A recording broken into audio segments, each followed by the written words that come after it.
everyone, welcome back. If you're new here, thanks for joining me. My name's Alicia and I'm a pastry chef with a sweet tooth. And I'm here to show you how to make the best keto desserts and pastries possible. So if you enjoy these recipes, please consider hitting the subscribe button, the bell icon, leaving me a comment. It all helps my channel grow and to bring you new keto desserts almost every Saturday. Today, a little recipe experiment and an upgraded version of my Keto Buttermilk Biscuits. I shot that video now 3 years ago, almost to the day. I did a lot of experimenting to figure out that recipe, and it's still great. It's just that I've learned a lot since then. And with this new product, bamboo fiber, I thought I would give it a try because I believe you can swap it out for the oat fiber in my original buttermilk biscuit recipe. So we're going to try that today. So let's get started. I'm going to start out this recipe by comparing these two brands. I got the Zimmerman brand and I got the Modern Mountain Company. They reached out to me and said that they just developed an ultrafine bamboo flour that they were really proud of and wanted me to try out. So we're going to see first if it's any finer than the Zimmerman brand. I don't have an affiliate with them or anything, at least not yet. First, I'm looking at the back to see, like, it says 1 tablespoon, 4 grams, a quarter cup, 22 grams. So 16 technically would be a quarter cup, would be 16 grams over here, and they're saying it's 22 grams over here. So that's a little bit different. So this is the Zimmerman. You get white on my nose. It is much more powdery. It like sticks to my fingers. The Zimmerman didn't do that. Not as much anyways. Yeah, it's definitely more fine of a grind on that. So I don't know how that's going to affect the recipe, especially because I'm going to go by grams. And I usually put 24 grams of oat fiber. So we're going to see how much that is in tablespoons and see how it works in the recipe. People say it's like unflavored, unscented, like, I don't know. I still feel like it has a scent to it. And it definitely has a taste. Kind of tastes like what I would think paper would taste like. So we'll see what happens in the recipe if that flavor comes through. I don't use a lot in this recipe though, so we'll see. The first part of this recipe is grating some butter, or you can cube it and freeze it if you're going to use the food processor method. That's the easiest way to do it, is just to cube it and freeze it. But I like to grate it and just do it by hand so I don't have to pull out my food processor. We need 4 ounces, 8 tablespoons, 112 grams of, I use salted butter. If you want to add more salt to the recipe, you can, or add salt if you are using unsalted butter. I just like to grate it, try to do it as quick as possible. It's easier if you have your butter in the freezer to begin with. Well, easier in the way that it grates without melting, but harder because the butter's a little bit harder. This was just in the refrigerator.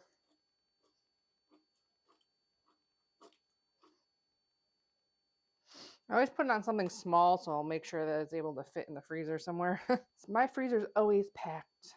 Should get all the butter out of there. I'm going to throw this into the freezer. Next thing, we got to measure out our buttermilk. Now, buttermilk isn't keto, so we have to make our own. And any low-carb, unsweetened milk will work for this. Some are lower in carbs than others. You literally use macadamia nut milk, cashew, almond, soy, oat, coconut, all those different ones. I'm going to weigh it out on my scale just because it's easier that way.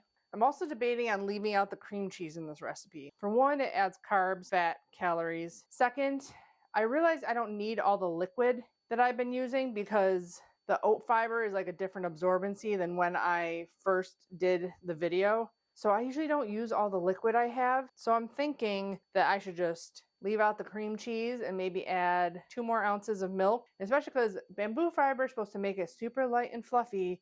And then I'm also going to add allulose, which I know now helps browning and helps things stay soft and moist because it holds on to the moisture in your baked goods. So I think I'm just going to do 2 ounces of extra buttermilk. So you just need 1 teaspoon of any kind of vinegar. I just use the apple cider vinegar, which would be 0.2 fluid ounces or so. You can just measure that with the teaspoon measure. So it was a half cup. I'm going to up it to 6 ounces. You still might not need it all though. We'll see. Give that a stir. Some of them curdle more than others too. Like I found that macadamia nut curdles a little bit more than cashew and stuff. set that aside for now. We have 2 eggs here that I pulled out a while ago. Those are just chilling for now. Time to get our dry ingredients ready. I do everything in grams. It's just way more accurate that way. And I always sift my dry ingredients and whisk them to make sure that there's no pockets of xanthan gum or anything, and there's no lumps of specifically coconut flour. The whey protein isolate isn't very clumpy, so you don't usually have to worry about it. You need 1 packed cup or 80 grams of whey protein isolate, unflavored. My favorite is Isopure. It has 0 carbs in it. I have not found another whey protein isolate that is 0 carbs as of yet. But again, that makes me skeptical. So take with it what you will, I guess.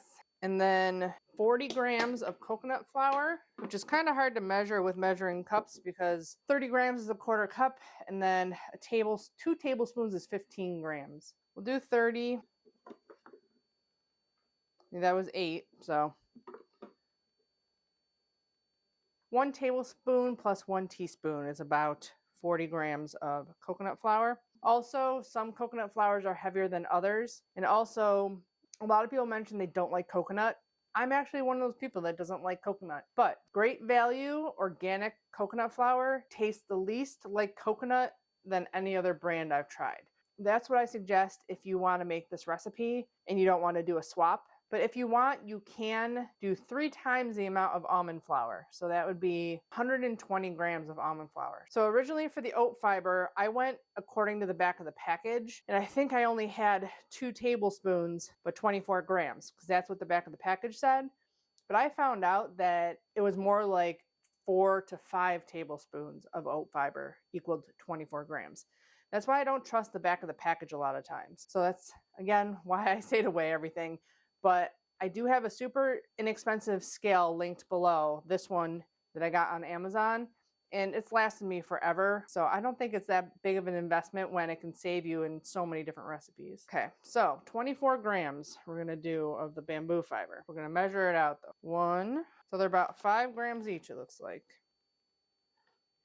2, that one was 6. 3.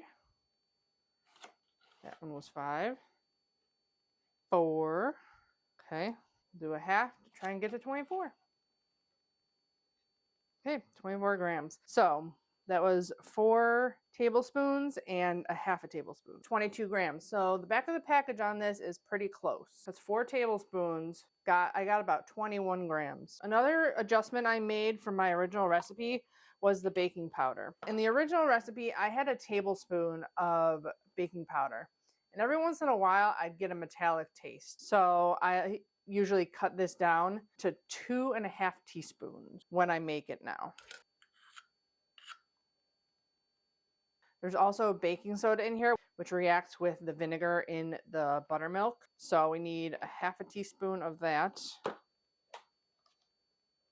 And then if you've saw any of my other recent videos, you know that my xanthan gum is super strong now. I bought another pack of the Great Value xanthan gum for upstairs. It is just as strong as the one in the bakery. So I do not need 2 teaspoons, but I will do 1 teaspoon of xanthan. It's even like I don't know, I feel like it's like a denser, I don't know, like more finer of a grain, I guess. I don't know. Don't know what's going on with that. I should probably buy some other kind of xanthan gum because it's making my recipe so annoying. But that's it for the dry ingredients. Sift it and whisk it. I almost forgot we are going to add some allulose to this too. These aren't going to be like sweet biscuits. They're still going to be savory because the allulose isn't as sweet as sugar. And all even savory stuff usually has some kind of sugar in it, especially the store-bought stuff. But I'm going to do 2 tablespoons, which it's only 70% as sweet as sugar. So in the first video, I made 6 biscuits. I'm going to make 8 biscuits out of this because they are pretty big. You can make them into 6 and that'll be like a sandwich biscuit. I'm going to do these for sausage gravy and biscuits, which I will link up there. That recipe, it's in one of my camping videos. That's where I do most of my savory recipes, is in my camping videos. So I always take meals with me camping. Hopefully it's all in there. It's very staticky. The air is very dry here right now. So many things can adjust your recipes for sure. So we're gonna do a little whisk. Okay, nice and whisked up. So this recipe is a lot like any other kind of dough recipe. Like if you've ever made a regular pie crust, you don't add all of your, liquid at a time. You kind of test how your ingredients are working, and you don't want to add too much liquid and you don't want to keep it too dry. So that is the key with this recipe also, which is why I might not use all my wet ingredients, but I'm going to whip them up real good in my quart container. Normally I would use my whisk on my immersion blender, but it is acting funny and making a really horrible noise. So it looks like I'm going to be in the market for a new immersion blender. So comment below if you have one you love, because I love the one I have, but it's not available on Amazon anymore. To whip up these eggs, and then I'm going to add the buttermilk in. This is broken too, so I'm going to add in the buttermilk. Okay, that's it for the wet ingredients. Now we gotta get our butter out of the freezer. My hands tend to run warm sometimes. I always use a fork to try and minimize the butter melting, because you want the butter pockets in there. So give it a mix with your fork. Get all your butter coated nice. And then you can go in with your hands and break up the butter a little bit more. You just want pea-sized pieces. So if you're doing the cubed butter with the food processor, just pulse your food processor until you get little bits of butter in your dry ingredients. Now, if you're new to my videos, almost every single recipe I have on my channel is nut-free, because I have a nut allergy in my family. Obviously, I'm not giving this to him because those are cashew milk in there. I don't use almond flour, and I have found that the Unflavored Whey Protein Isolate gives a super fluffy baked good. And then the coconut flour, I've minused and minused and minused since like the beginning of my channel. Like I found out that I can do a lot more whey and less coconut, and it brings down the carb count and makes for a fluffier baked good. So almost every recipe I have is just coconut flour, whey protein in different amounts depending on the product. People ask me if I have a keto flour. I don't believe that one keto flour will really work along every recipe, because a cake is fluffy. Well, a cookie, not really. So I feel like I have to minus the whey protein in my cookie recipes, because I don't want a super fluffy cookie recipe. So that's why I have not come out with a keto flour yet. I might try and do some experimenting with a cake flour, a keto cake flour, because I feel like that would be doable. But I don't think you can use one keto flour for all the different baking. Just like even gluten-free 1-for-1s, some of them say on them don't use for like yeasted doughs and stuff, because they're not going to work for that, because they need more gluten structure. Even though there's no gluten in it, they need to put more stuff in it to make it more glutenized, which is the same with our recipes. So like pie dough and stuff like that, you want more gluten, more structure to that. Cakes, you don't want a lot, because you want them nice and fluffy and not super tough. Okay, I think we're good there. Got a lot of pea-sized pieces. There's a couple bigger ones, but not too bad. So I'm going to start by just adding some of this. I'm not going to add all of it at once. Like I said, we might not need it all. And we don't want to have it too wet, because we don't want to add more flour and kind of mess up the ratios here. I don't know if the bamboo fiber is as absorbent as the oat fiber either. The cream cheese just added moisture. That was the only reason there was cream cheese in there. It adds more fat and moisture to our baked good. I think that might be good. So maybe we didn't need that extra 2 ounces of milk. I'll measure how much is left, so that way we know. I'm going to set this in the fridge to hydrate all the way. Coconut flour and almond flour alike usually need a little bit of time to absorb and thicken in your baked goods.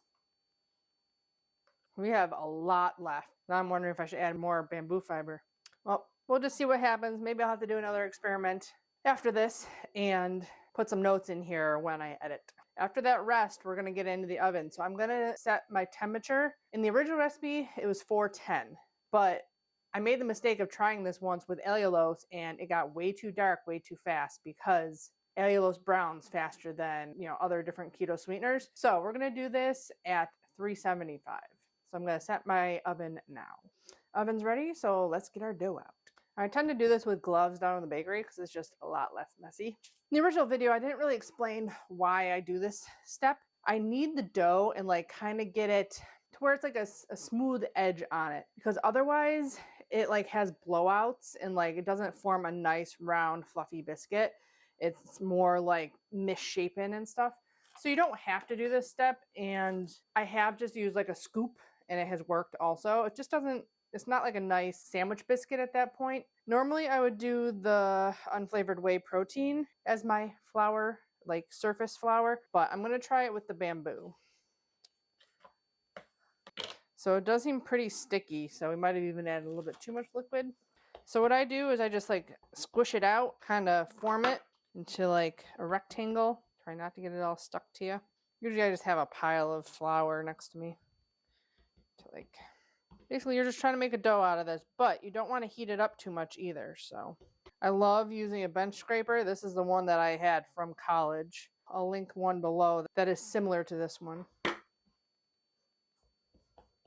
See how like this isn't like a smooth dough here? That's what I want to achieve. The nice smooth edges, more cohesive dough.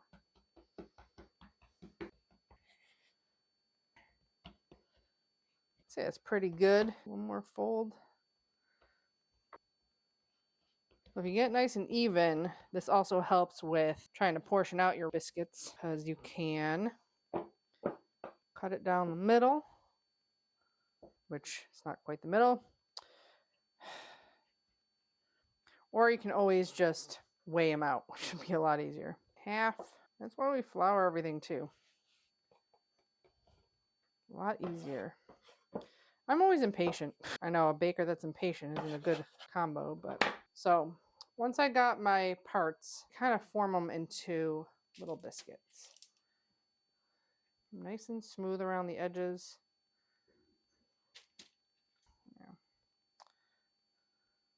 Also, flour your hands. It'll be a lot easier to work with. They do spread quite a bit.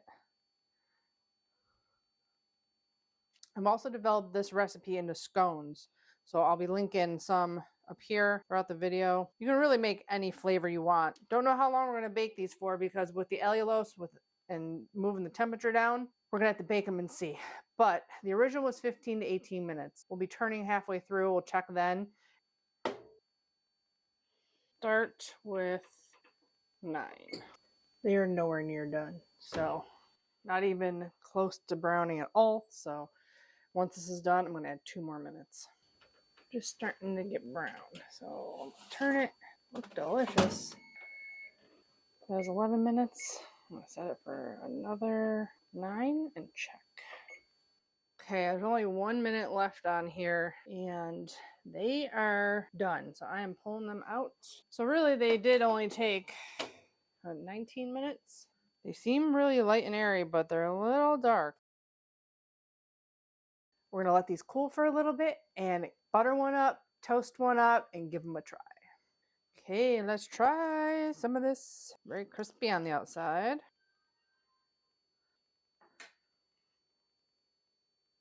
Definitely not as light and fluffy as my original one. It looks pretty bready, I guess.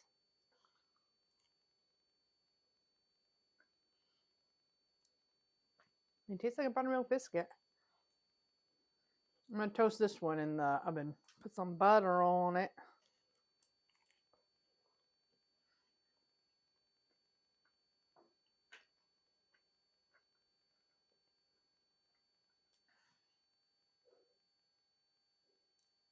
Pretty fluffy. Break one in half.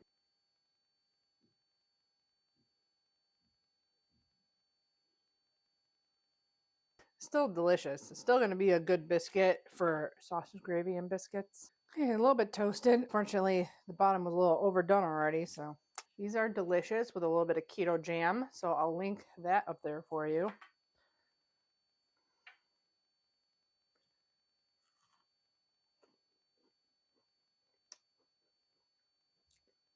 Still really good. It's a biscuit, even if it is a little overdone.